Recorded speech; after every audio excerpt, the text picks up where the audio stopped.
Nunca imaginé que el lugar que me daría más horas libres para estudiar se convertiría en el escenario de los sucesos más escalofriantes de mi vida. Era 2019 cuando, gracias a un amigo de mi tío, conseguí un trabajo nocturno en la funeraria Santa Aurelia, un establecimiento antiguo y prestigioso de Savannah, Georgia, muy conocido entre las familias más adineradas de la ciudad. En aquel momento, cursaba mi tercer semestre en la universidad y necesitaba un empleo que me permitiera asistir a clases durante el día. Para algunos, trabajar en una funeraria parecía algo morboso, pero yo lo veía como un acto de servicio, acompañar a las familias en sus momentos de dolor. El edificio, de muros grises y grandes puertas de madera aromática, me imponía respeto, aunque nunca creí en las historias de apariciones que circulaban entre los vecinos. El señor James, mi supervisor, me explicó mis funciones: recibir a las familias, ofrecerles café, acomodar flores y estar pendiente de quienes decidieran velar al difunto durante la noche. También debía limpiar pasillos y mover ataúdes a las capillas.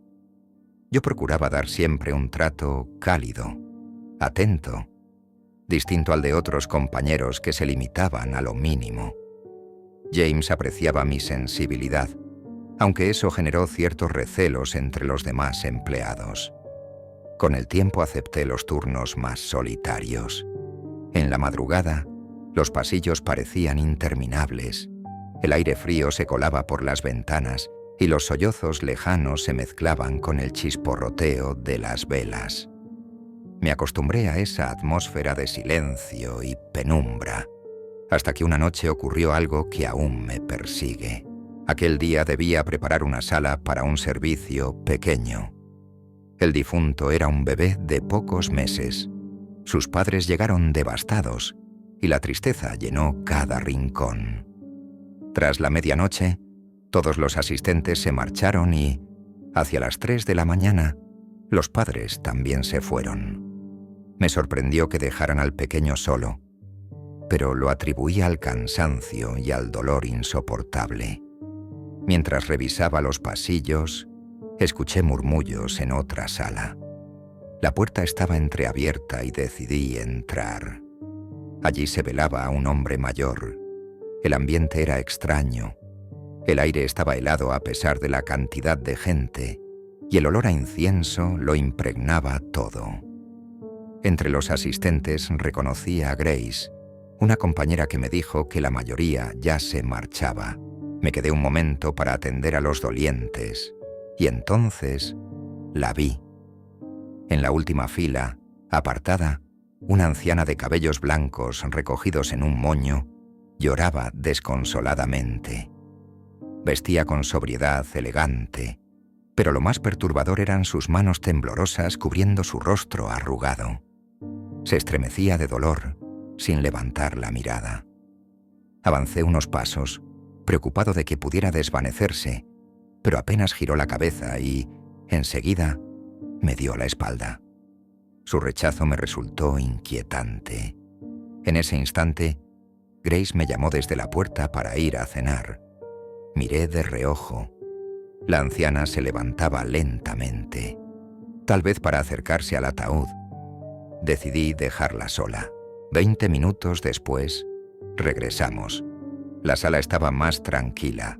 Algunos dormían en los bancos, otros rezaban en silencio. Pero la mujer había desaparecido. No estaba en ningún rincón. Pensé que se habría marchado sin ser vista. Entonces me acerqué al ataúd. Dentro, sobre la almohada, descansaba un mechón plateado. Y en el pecho del difunto, las mismas manos arrugadas y frágiles que minutos antes cubrían un rostro en llanto. Era ella, la mujer que lloraba en la última fila. Ahora yacía inmóvil en el ataúd. Un escalofrío recorrió mi cuerpo. Comprendí con horror que esa anciana había asistido a su propio funeral. Desde entonces, cada vez que escucho un sollozo en la oscuridad, temo que vuelva ya a aparecer. Durante años pensé que trabajar en funerarias era una labor tranquila, aunque cargada de dolor. Sin embargo, una experiencia en Tijuana me demostró que hay momentos en los que lo inexplicable se abre paso entre nosotros, como si la línea entre la vida y la muerte se rompiera por unos instantes. Yo era ayudante en una funeraria de la colonia Libertad, un lugar que, aunque modesto, era muy concurrido por las familias de la zona. No tenía el prestigio de otros recintos de la ciudad, pero se distinguía por un trato cálido y cercano. La mayoría de mis turnos eran de noche, cuando los velorios se extendían hasta la madrugada. Aprendí a soportar el frío de los pasillos y la sensación de que siempre había alguien más observando. Incluso cuando la sala estaba vacía, una tarde llegó un servicio especial. Se trataba de un joven de poco más de 20 años que había muerto en circunstancias violentas. Su familia, devastada, pidió un velorio abierto al público, pues era muy querido en el barrio. La sala pronto se llenó de amigos, vecinos y conocidos que llegaron con flores, fotografías y música que el difunto solía escuchar. El ambiente era extraño. Entre la tristeza de unos y las risas nerviosas de otros, parecía más una fiesta que una despedida. Yo permanecía atento, ofreciendo café y acomodando sillas. Hacia la medianoche la mayoría de los asistentes se retiró, pero un grupo de amigos cercanos insistió en quedarse. Entre ellos estaba una muchacha que no dejaba de llorar. Sus sollozos eran tan profundos que parecían desgarrar el aire. Se sentó junto al féretro y durante horas no se movió ni un instante. Poco después de las 2 de la madrugada, mientras revisaba el pasillo, sentí un cambio repentino en el ambiente. El aire se volvió pesado, helado, como si hubiera entrado una corriente imposible de explicar. Regresé a la sala y noté algo inquietante. La muchacha seguía allí, pero todos los demás habían desaparecido. Me acerqué para preguntarle si necesitaba algo. Entonces levantó la cabeza y quedé paralizado.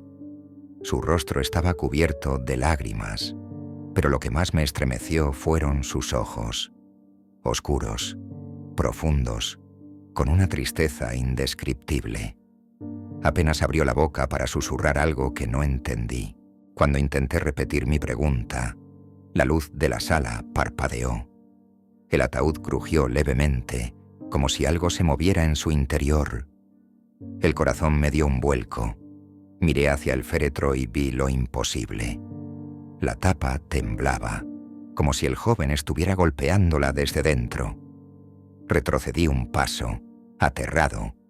La muchacha, en lugar de asustarse, sonrió con dulzura, como si esperara aquel momento. Se inclinó sobre el ataúd y apoyó su frente sobre la madera. Un segundo después, la tapa quedó completamente inmóvil. El silencio fue absoluto. Reaccioné corriendo hacia la recepción en busca del vigilante. Pero cuando regresamos, la escena había cambiado. El grupo de amigos estaba nuevamente reunido en la sala, como si nunca se hubieran marchado. Reían, hablaban en voz baja y encendían velas. La muchacha ya no estaba en ninguna parte. Confundido, pregunté a los presentes por ella, describiendo su aspecto con detalle. El cabello largo, el vestido negro, los ojos oscuros. Nadie supo de quién hablaba. Algunos me dijeron que seguramente había soñado despierto, que los nervios y el cansancio me estaban jugando una mala pasada. Intenté convencerme de que tenían razón, hasta que llegó la hora del cierre.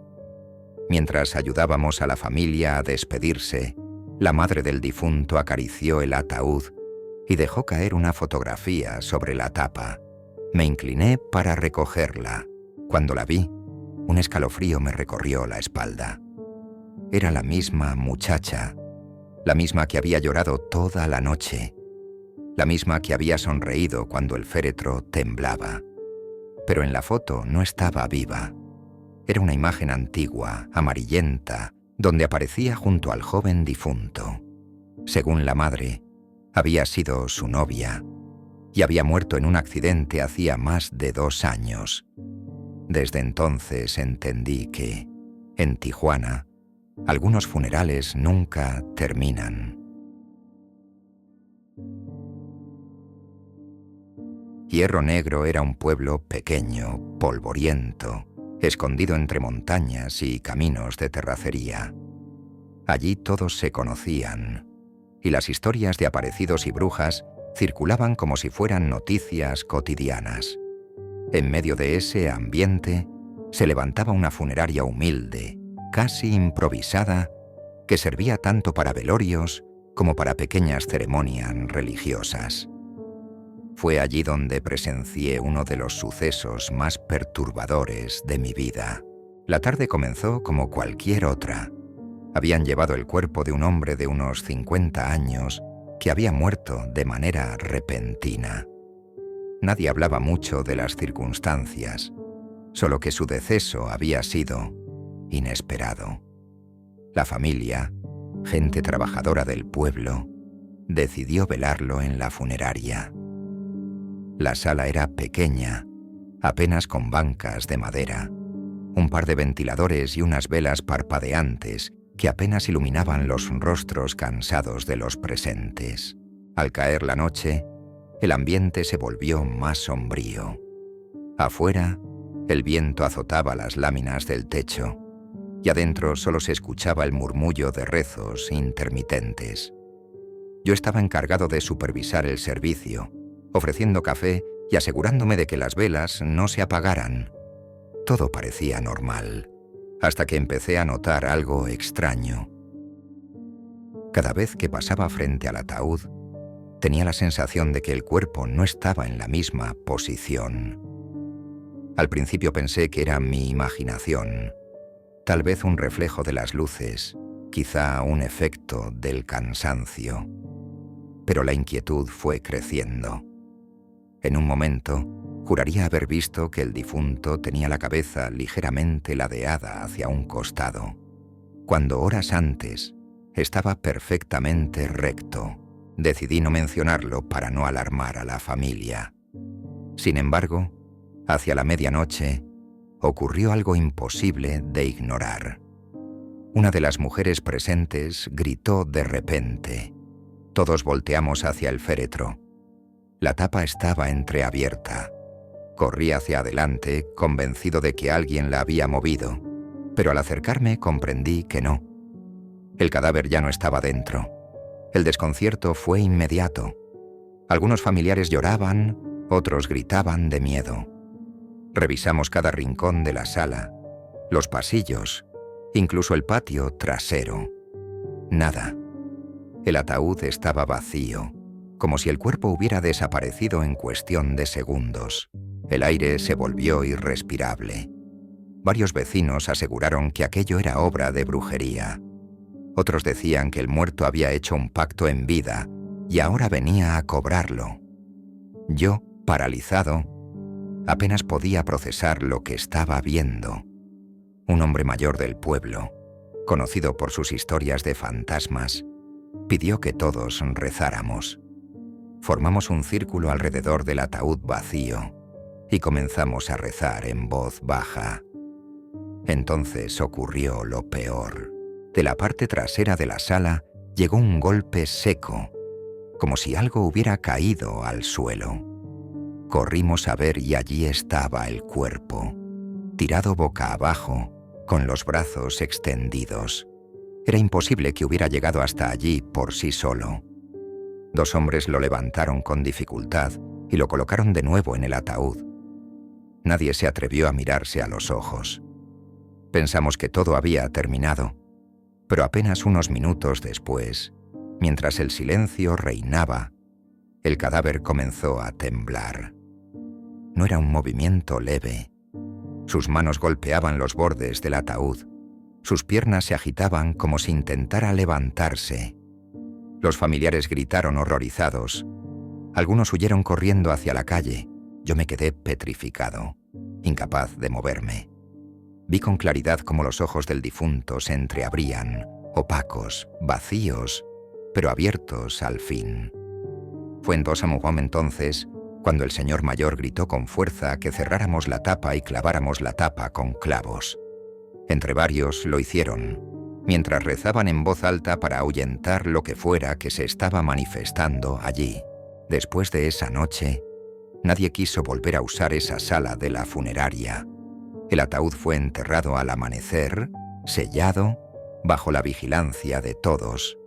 Pero aún hoy, en hierro negro, se dice que si pasas junto al panteón en la madrugada, puedes escuchar golpes sordos que provienen desde la tierra, como si alguien todavía intentara salir. Gracias por acompañarnos en estas 3 historias de lo inexplicable. Un saludo especial a quienes ya están suscritos a la Isla del Terror, pues vuestra presencia da vida a estas voces inquietantes. Pero aquí va algo revelador. Menos del 40% de quienes nos ven realmente se suscriben. Si estas historias resonaron contigo, hacerlo ayuda. Un clic, una suscripción, nos serían de gran ayuda. Dale like si te impactaron estos relatos, compártelo con alguien que soporte un buen susto. Y cuéntanos en los comentarios si alguna vez viviste algo parecido. ¿Algo que hizo que silenciaran tu mirada? Gracias de corazón. Sin ti, esto no existiría. Nos encontramos en la próxima historia, si te atreves,